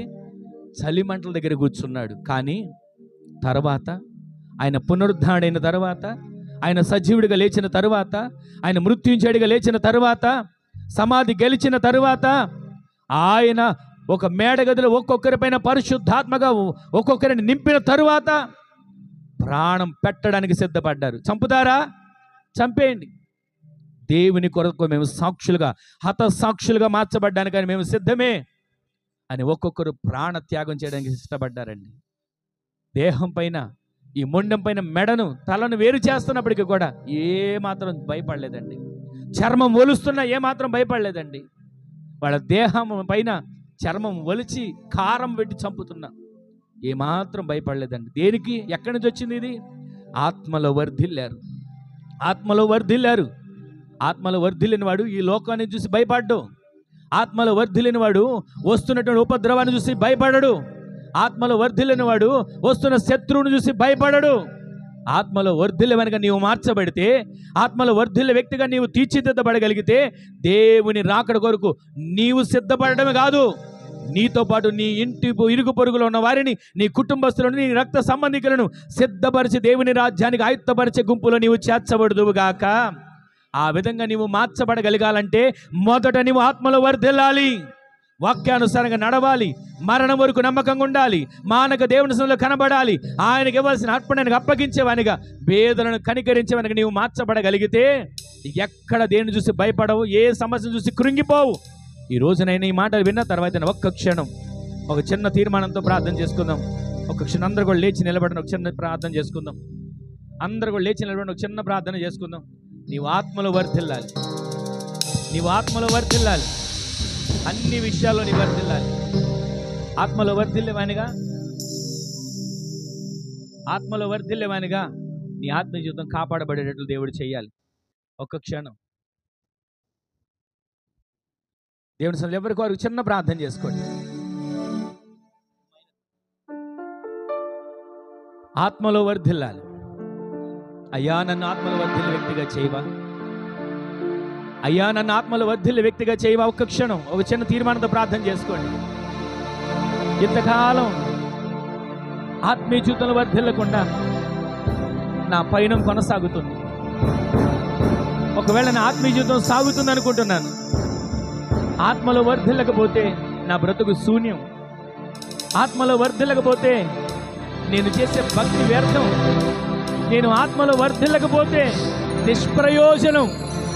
నేను ఆత్మలో వర్ధిల్లాలయ్యా. ప్రియుడా, నీ చేత నేను ప్రియుడా అని పిలిపించుకోవాలి, నీ చేత నేను ప్రియుడా అని పిలిపించుకోవాలి, నీ చేత నేను ప్రియురాలా అని పిలిపించుకోవాలి.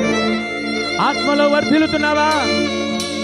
అన్ని విషయాల్లో వర్ధిల్లేవానికి దేవుడు చేయబోతున్నాడు. నీవు వాక్యానుసారంగా నడుచుకోవాలి, మరణము వరకు నమ్మకస్తులుగా ఉండాలి. దివారాత్రులు ఆయన వాక్యాన్ని ధ్యానిస్తున్నావా? దివారాత్రులు ఆయన వాక్యాన్ని చదవగలుగుతున్నావా? ఆయన వాక్యానుసారంగా నడుచుకోవాలని ఆశ కలిగి జీవిస్తున్నావా? ఒక్క క్షణం సహోదరి, సహోదరుడు, చిన్న తీర్మానంతో ప్రార్థన చేసుకోండి. నేను ఆత్మలో వర్ధిల్లాలయ్యా, నేను ఆత్మలో వర్ధిల్లాలి. యేసయ్యా నన్ను ఆ విధంగా నింపండి, నన్ను ఆ విధంగా బలపరచండి. నేను ఆత్మలో వర్ధిల్లాలి, అన్ని విషయాలు నేను వర్ధిల్లాలి, నేను ఆత్మలో వర్ధిల్లాలి, అన్ని విషయాలను వర్ధిల్లాలి. వాక్యానుసారంగా నడుచుకుంటానయ్యా, మరణం వరకు నమ్మకంగా ఉంటానయ్యా. మానక నీ సన్నిధిలో నేను ప్రతిరోజు కనబడతానయ్యా. నా ఇంటిని నీ సన్నిధిగా, నా హృదయాన్ని నీ సన్నిధిగా, నా దేహాన్ని నీ సన్నిధిగా మార్చుకుంటానయ్యా. నన్ను వర్ధిల్లింప చేయవా, నన్ను వర్ధిల్లింప చేయవా, నన్ను వర్ధిల్లింప చేయవా అయ్యా. కార్యాన్ని చేయండి. ఇదిగో వేదనలు కనికరిస్తానయ్యా, వేదనలు కనికరిస్తానయ్యా. నాకు కలిగిన దానిలో ప్రతిరోజు కూడా నీకు ఇవ్వాల్సిన అర్పణ అప్పగిస్తానయ్యా. నా పట్ల కార్యాన్ని చేయవా అయ్యా, కార్యాన్ని చేయండి అయ్యా, కార్యాన్ని చేయండి. తలంపులు తపనయు అన్నీ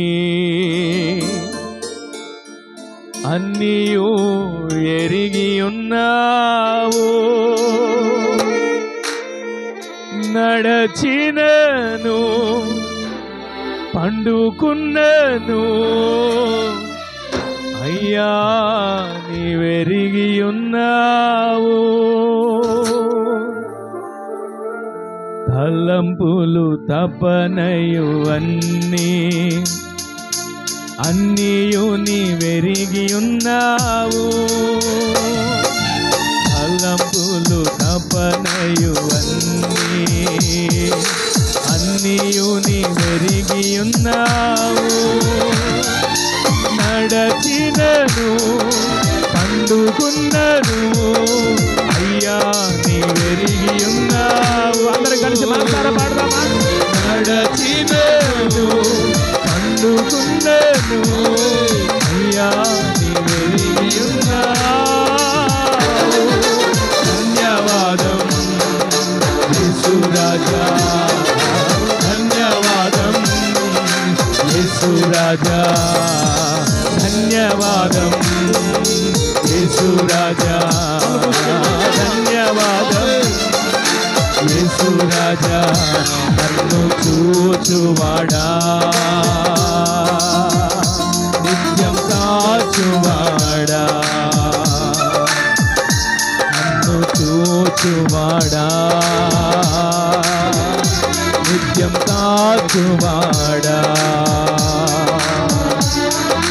పరిశోధించి తెలుసుకున్నావు, చుట్టూ నన్ను ఆవరించావు. అవునయ్యా, పరిశోధించి తెలుసుకున్నావు, చుట్టూ నన్ను ఆవరించావు. కూర్చుండుట లేచియుండుట, కూర్చుండుట లేచియుండుట బాగుగా ఎరిగి ఉన్నావు, బాగుగా ఎరిగి ఉన్నావు, బాగుగా ఎరిగి ఉన్నావు. రాజా బాగుగా ఎరిగి ఉన్నావు. నన్ను చూచువాడా, నిత్యం కాచువాడా, నన్ను చూచువాడా, నిత్యం కాచువాడా. వెన్నుకను ముందును కప్పి చుట్టూ నన్ను ఆవరించావు. అవునయ్యా, వెన్నుకను ముందును కప్పి. అందరు కలిసి పాడదామా? చుట్టూ నన్ను ఆవరించావు. మరొకసారి పాడదాం. వెన్నుకను ముందును కప్పి చుట్టూ నన్ను ఆవరించావు. వెన్నుకను ముందును కప్పి చుట్టూ నన్ను ఆవరించావు. చేతులచే అనుదినము పట్టి నీవే నడిపించావు. మనసారా పాడని. చేతులచే అనుదినము పట్టి నీవే నడిపించావు.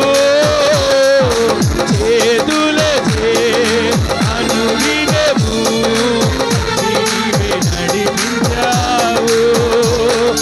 చేతులచే అనుదినము పట్టి నీవే నడిపించావు.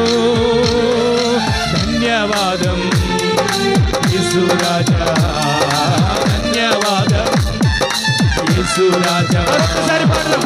ధన్యవాదం యేసు రాజా, ధన్యవాదం యేసు రాజా. నన్ను చూచువాడా, నిత్యం కాచువాడా, నన్ను చూచువాడా, నిత్యం కాచువాడా. ఉండగాని కన్నులకు మరుగైన ఉండలేదయ్యా. ఉండమునై ఉండగాని కన్నులకు మరుగైన ఉండలేదయ్యా. స్థలమునై ఉండగాని కన్నులకు మరుగై నేనుండలేదయ్యా. విచిత్రముగా నిర్మించితివి, ఆశ్చర్యమే కలుగుతున్నది. విచిత్రముగా నిర్మించితివి, ఆశ్చర్యమే కలుగుతున్నది. విచిత్రముగా నిర్మించితివి, ఆశ్చర్యమే కలుగుతున్నది. విచిత్రముగా నిర్మించితివి, ఆశ్చర్యమే కలుగుతున్నది. ధన్యవాదం యేసు రాజా, ధన్యవాదం యేసు రాజా, ధన్యవాదం యేసు రాజా, ధన్యవాదం యేసు రాజా, ధన్యవాదం యేసు రాజా. యేసు రక్తము రక్తము యేసు రక్తము రక్తము రక్తము యేసు రక్తము రక్తము రక్తము యేసు రక్తము రక్తము రక్తము అమూల్యమైన రక్తము, నిష్కలంకమైన రక్తము, అమూల్యమైన ఒక్కొక్కరి పైన రక్షించబడిన రక్తం, ఆత్మలు శుద్ధీకరించబడిన రక్తం, రక్షణలోకి నడిపిస్తున్న రక్తం. యేసు రక్తము రక్తము రక్తము ఘోర పాపము కడుగును యేసయ్యా రక్తము, అతి ఘోర పాపము కడుగును యేసయ్యా రక్తము. బహు దుఃఖములో మునిగేనే చెమట రక్తముగా మారేనే, బహు దుఃఖములో మునిగేనే చెమట రక్తముగా మారేనే, బహు దుఃఖములో మునిగేనే చెమట రక్తముగా మారేనే. సాక్షిని శుద్ధి చేయును మన యేసయ్యా రక్తము, మన సాక్షిని శుద్ధి చేయును మన యేసయ్యా రక్తము. మన శిక్షను తొలగించెను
ఆత్మ శరీరమును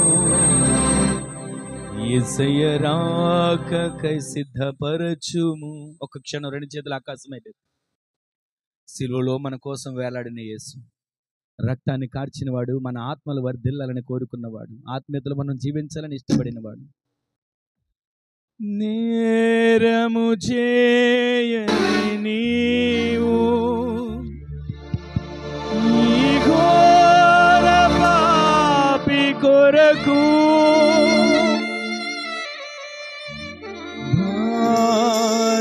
భారమైన సిలువా మోయలేక మోసావు, కొరడాలు జల్లని చీల్చెనే నీ సుందర దేహమునే నడిపెను నీ తనునే రుధిరంపు ధారలే. శిలువలో వేలాడుతున్న యేసయ్య ముఖ దర్శనాన్ని చూడండి. వెలియైన యేసయ్యా, బలియైన యేసయ్యా, నిలువెల్ల నలిగితివా, నీవెంతో అలసితివా,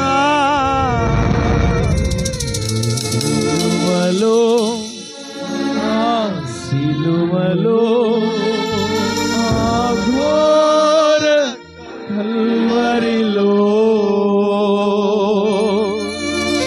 సిలువల మధ్యలో వేలాడిన యేసయ్య, వధకు సిద్ధమైన గొర్రె పిల్లవోలే మోమునవు మివేయా, మౌనివైనావే, దూషించి అపహసించి హింసించిరా నిన్ను, ఊహకు అందదు నీ త్యాగమేసయ్యా. వెలియైన యేసయ్యా, బలియైన యేసయ్యా, నిలువెల్ల నలిగితివా, నీవెంతో అలసితివా, సిలువలో ఆ సిలువలో ఆ ఘోర కల్వరిలో కొలువల మధ్యలో వేలాడిన యేసయ్యా, నాదు పాపమే నిన్ను సిలువకు గురి చేసే, నాదు దోషమే నిన్ను అణువణువున హింసించే, నీవు కార్చిన రక్తధారలే నా రక్షణాధారం.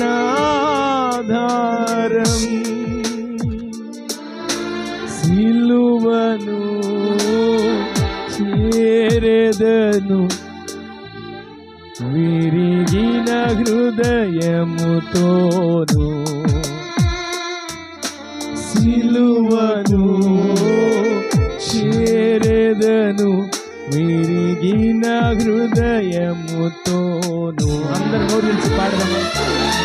సిలువను చేరెదను, విరిగిన హృదయముతోను. సిలువను చేరెదను, విరిగిన హృదయముతోను. బలియైన యేసయ్యా, బలియైన యేసయ్యా, బలియైన యేసయ్యా, బలియైన యేసయ్యా, సిలువెల్ల నలిగితివా, నీవే అలసితివా. సిలువలో సిలువలో ఆ ఘోర కల్వరిలో తులువల మధ్యలో వేలాడిన యేసయ్యా, తులువల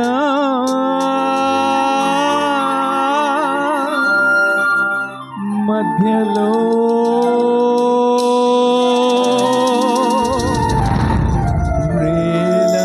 వేలాడిన యేసయ్యా. ఒక క్షణం ప్రార్థన చేసుకోండి. నేను ఆత్మలో వర్ధిల్లాలి, అన్ని విషయాలలో వర్ధిల్లాలి. ప్రియుడా, నీ ఆత్మ వర్ధిల్లుచున్న ప్రకారం, ప్రియుడా, నీ ఆత్మ వర్ధిల్లుచున్న ప్రకారం నీవు అన్ని విషయములలో వర్ధిల్లాలి. వాక్యానుసారంగా నడుచుకుంటానయ్యా, మరణము వరకు నమ్మకంగా ఉంటానయ్యా. ఈ గొంతులో ఊపిరున్నంత వరకు మానక నీ సందులో కనబడతానయ్యా. నా రెక్కల కష్టం ఉన్నంత వరకు నీ సందులో నా కష్టాజితాన్ని నీకు అప్పగిస్తూ నడిపించబడతానయ్యా. ఇదిగో ఓపిక ఉన్నంత వరకు పేదలకు సహాయం చేసేవానికి నేను మార్చబడతానయ్యా. ఇదిగో అనేకులు శిష్యులుగా మార్చేటట్లుగా, అనేకులకు సువార్తను ప్రకటించేటట్లుగా నా వంతు నేను సహకారంగా నిలబడతానయ్యా. ఇదిగో ఒక చిన్న తీర్మానం చేసుకుంటున్నాను. మీరు సిలువలో రక్తం కార్చబట్టే కదా నాకు రక్షణ వచ్చింది. ఆ రక్షణ నేను కడ వరకు కాపాడుకుంటానయ్యా. ఇదిగో ఆత్మలు వర్ధిల్లేటట్లుగా నన్ను బలపరుచు అని ఒక చిన్న తీర్మానంతో ఒక ప్రార్థన చేసుకోండి. ఎవరికి వారే ప్రార్థన చేసుకోండి.